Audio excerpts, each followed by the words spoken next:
cette culture de l'impunité. Et moi, je pense que nos travaux, pour la première fois, ont commencé à tailler une faille dans cette muraille de l'impunité. C'est le début de la fin de toute une époque.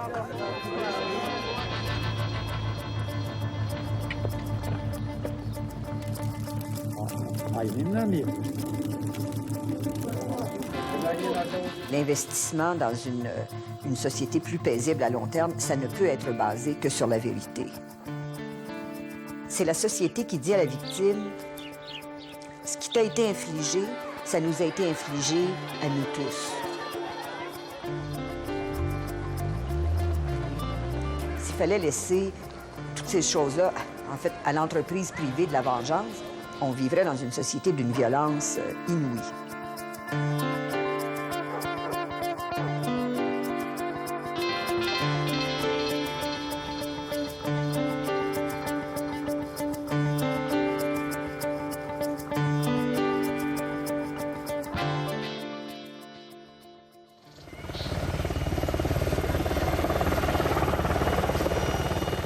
Au Kosovo, la guerre est finie. Des Albanais du Kosovo rentrent chez eux, bien qu'ils aient peur. Ils reçoivent la visite de la procureure en chef du Tribunal pénal international, le TPI, qui relève des Nations Unies. Louise Arbour veut attirer l'attention du monde sur le massacre de civils innocents.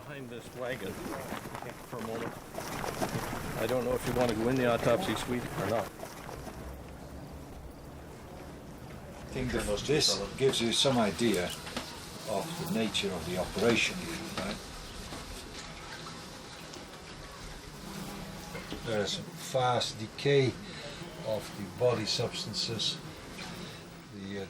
Des experts judiciaires d'une soixantaine de pays sont arrivés au Kosovo. 1600 personnes qui cherchent des éléments de preuve sous la direction de Louise Arbour. Consistent with a gunshot wound to back of head. Execution style. The name of this poor gentleman is Enver Marcelli, 50 years. Les tueurs ont quitté le Kosovo. Ils se croient à l'abri. Louise Arbour engage avec eux un bras de fer, car elle a pour mission de mettre fin à l'impunité. Depuis plusieurs années déjà, ces équipes traquent les criminels de guerre, en Bosnie, en Croatie, en Afrique aussi, au Rwanda. Au Kosovo, cette fois, ces hommes débarquent alors que les preuves sont encore fraîches. Partout les victimes et leurs proches.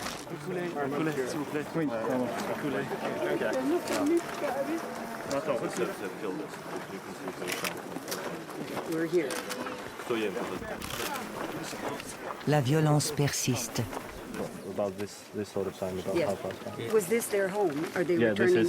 This This is where they already returned, because I've been familiar with this. It says they put the AK-47s out of the car windows and started just shooting. Said we didn't know what was happening, whether they were inside. Just over there, yesterday. There were 4 people killed yesterday as well. There was an ambush. This car was ambushed. There's still no safety, still no safety for them. He says maybe you should send somebody to come and have a look over there. Use your authority to send somebody.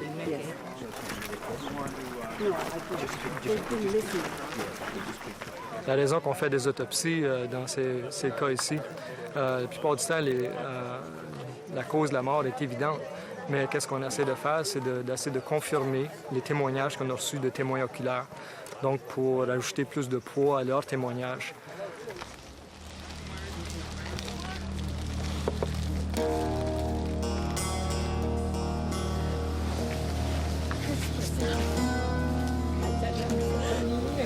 Au Kosovo, au Cambodge ou ailleurs, les guerres d'aujourd'hui frappent surtout les civils, 9 victimes sur 10.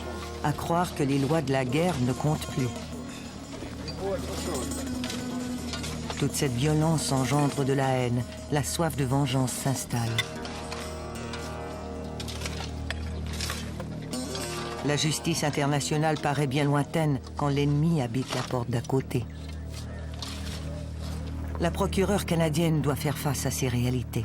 I think it's going to take some distance to really just appreciate the human impact of it, because I'm sure that 3/4 of the time I was there, I was trying to assess in a more clinical fashion, what have we got here? When, how many, were they like? The evidence, essentially, is what you're always attuned to first. But when you see it in the context of the people who are living with what's there, and for them it's not just a case, then it's a little more difficult to maintain that comfortable clinical distance. Her daughter-in-law, her nephews, she all lost them in distance. They're all killed. He gathered 19 of them in that house, shot 13 of them. 4 were wounded. And I lost 5 members of my family. It's a real humanity, I think, that she brings to the job. And she brings that blend of technical, professional competence and detachment, and I think a real feeling for what it's all about. She's great tenacity. She will not let go of problems once they're in her way. She will attack obstacles with all her energy until the obstacles have gone.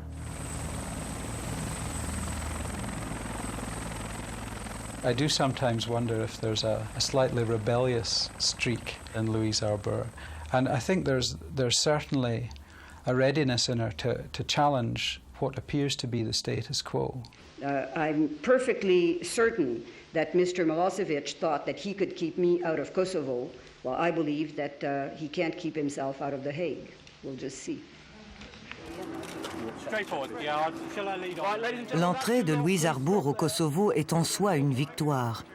Il a fallu qu'elle persévère. And I think the other message I want to put out right there at the beginning is also the authority of the tribunal. Chapter 7, and linked to Ratchak, we got here, right? We had a right to be here, and there we are.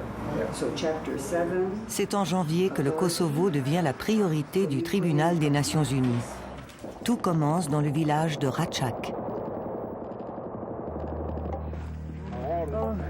Louise Arbour était chez elle à La Haye le matin où elle a reçu un appel de Bill Walker, le grand responsable des observateurs étrangers au Kosovo. Il était ébranlé. Des soldats serbes venaient de tuer plus de 40 Kosovars albanais. Louise Arbour l'avait appris de la BBC.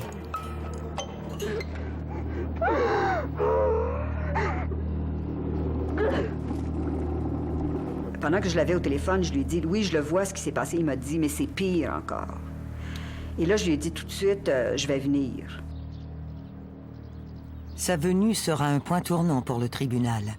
Les enquêtes en Bosnie et en Croatie piétinaient. Aucun criminel de guerre n'avait été traduit en justice. Tout traînait en longueur. Si seulement Arbour parvenait vite à envoyer son personnel sur le terrain, les choses pourraient aller autrement au Kosovo. Mais le gouvernement yougoslave a rejeté 20 fois ses demandes de visa. J'ai informé les autorités yougoslaves que j'y allais et que visa ou pas de visa, que je serais à la frontière lundi matin. Ms. Arbour went to the border point check without a visa and she was denied an access. Pour Louise Arbour, c'est l'humiliation. At that time, I thought it was the lowest point in everything I had tried to do at the tribunal. It felt just like a total failure. There was literally nobody behind us. I mean, to me, that was the feeling that, except the cameras, of course, and I had underestimated what that would mean. Today, Louise Arbour, the Canadian judge who's investigating war crimes in the Balkans, tried to reach the scene of the crime. Our chief political correspondent... Because it's when I came back to The Hague that I realized that it didn't feel that way. Certainly inside the tribunal, it felt like a high point, that we had sort of put our issue to world public opinion in a very, in a sense, telling, very dramatic fashion.